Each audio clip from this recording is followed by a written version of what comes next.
Olá pessoal, boa tarde.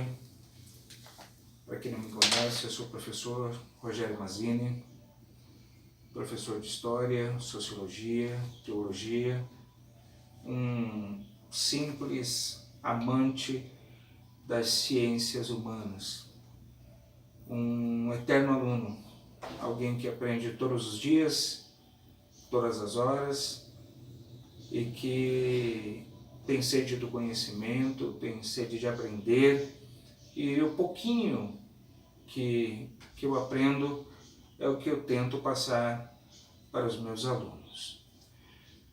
Hoje nós iremos falar sobre ideologia. Ideologia é um tema específico de sociologia, mas que também é abordado em história, em filosofia, em biologia, tá? Nas ciências humanas em geral, é um termo bastante utilizado. Ideologia surge no século XIX com Destutt de Trace, alguns preferem pronunciar Troyce, que era um filósofo e escritor, e que foi com ele que esta ciência ela acaba sendo desenvolvida com o objetivo de estudar as ideias. Ideologia, o estudo das ideias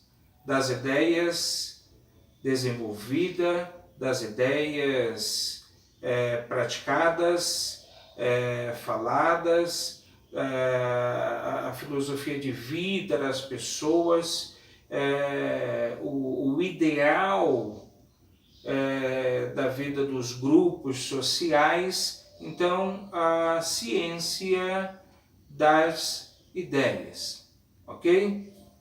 O estudo das ideias.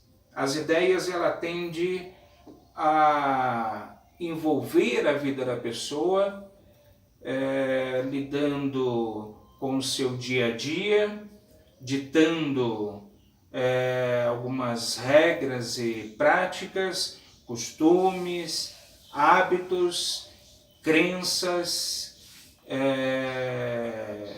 ideias políticas e assim por diante, o modo de vida e assim por diante. Então é uma palavra que na verdade é bem abrangente.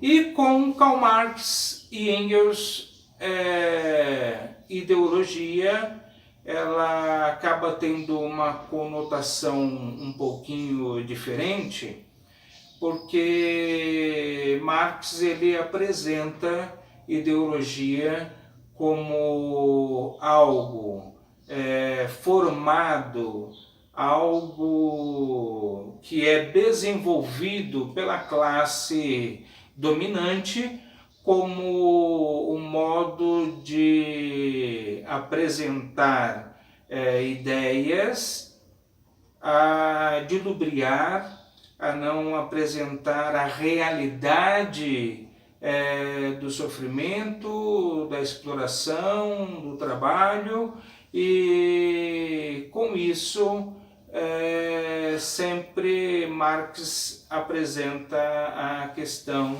da luta de classes e a questão da burguesia e do proletariado, do explorador e o explorado, e com isso sempre esta visão de luta, né? Por que eu estou apresentando este assunto? Por que eu resolvi gravar sobre este assunto?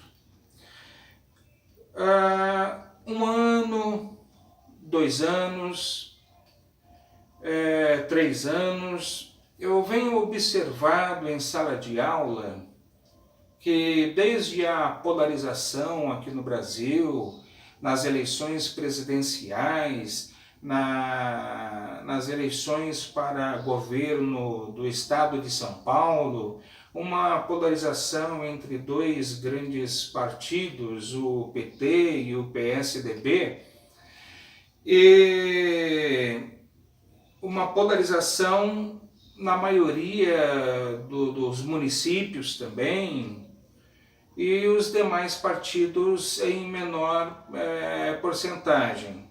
Seja como for, quem é partido maior ou menor, eu percebi que em algumas discussões, trocas de ideias, ou mesmo que eu não tenha proposto debates e que eu estava explicando o conteúdo da matéria, que fosse de história ou sociologia, que fosse no 9º ano, no 8º ano, ou principalmente no ensino médio e no EJA, no ensino médio do EJA, eu percebi uma certa exaltação, assim, ânimos exaltados, uma certa raiva na fala de alguns alunos, e isso começou a me preocupar. Eu até comentei com um professor de história amigo meu, um mestre, um veterano que leciona na Escola do Estado comigo, que me causava um certo medo no período do impeachment da presidente Dilma, uma parte da população apoiando a Dilma e uma parte da população contra a Dilma, né? E eu percebia que era muito mais do que política. Eu comecei a perceber que era muito mais do que partidarismo ou pessoas que eram simpatizantes de projetos políticos ou ideologias políticas. Isso se tornou algo tão forte que eu até disse para ele, já pensou se esses dois grupos se encontram no meio do caminho? Eu até pensei que talvez o rumo em que estava tomando essa situação poderia existir uma espécie de guerra civil no Brasil, né? Porque as pessoas não param para pensar, né, na questão de consequências políticas. A pessoa quer o impeachment de quem está no poder, mas se esquece que a Constituição vai dar o respaldo para que o vice assuma. E se for esse vice que estiver no poder, o presidente da Câmara, ele assume até as novas eleições. Então, não é tão simples assim. Uma coisa é a pessoa governar em uma ditadura. Outra coisa é a democracia. Na democracia há uma necessidade, é muito interessante a troca de ideias, os debates, a troca de experiência, a troca de conhecimento, isso é fundamental. Eu amo isso, né? Quanto mais debates e troca de ideias e troca de experiências, é isso que faz, que desenvolve o raciocínio do aluno, que forma aquele ser pensante, né? E com isso nós estamos melhorando este ser humano. Com isso nós estamos também formando o cidadão e com isso respaldando, moldando com mais capacidade de raciocínio, cognição e conhecimento esse trabalhador que o Brasil precisa também. Ok? Mas quando o discurso já é de ódio, isso me preocupa. Eu, na última eleição, eu não votei em nenhum e nem outro. Eu anulei o meu voto. o meu candidato, ele não foi para o segundo turno. Mas o Bolsonaro ganhou. Ele é o presidente da República, o presidente Bolsonaro. Poderia ser o presidente Haddad. Eu precisaria respeitar do mesmo jeito. Isso é democracia. Em 1930, quando Getúlio Vargas ele assume a presidência da República à força, porque ele havia perdido a eleição. Isso já é uma outra discussão. Existem aqueles defensores dizendo que houve fraude. Seja como for, foram 15 anos da era Vargas.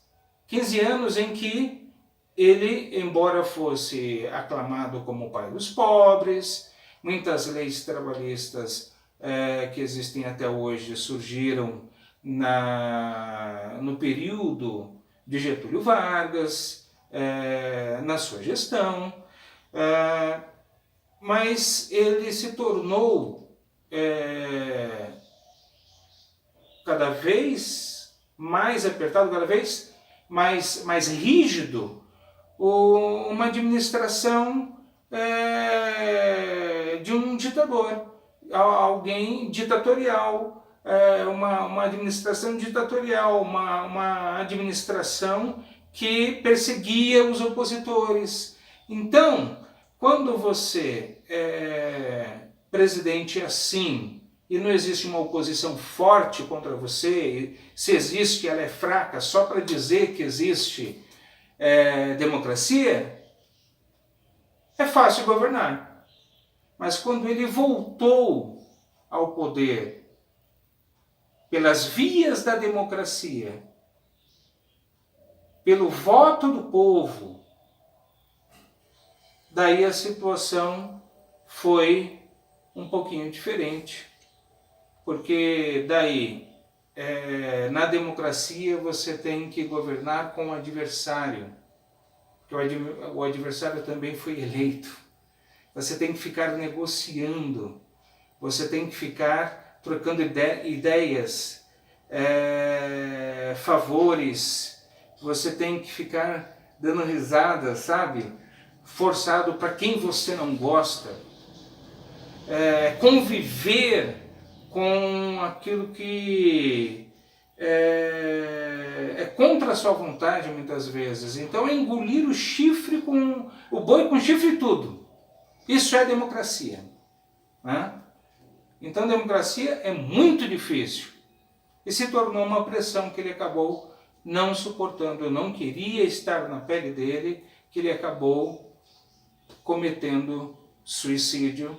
E nos livros de história, quando eu pego a Carta Testamento e leio para os alunos, parece que os pelinhos do braço levantam, arrepia.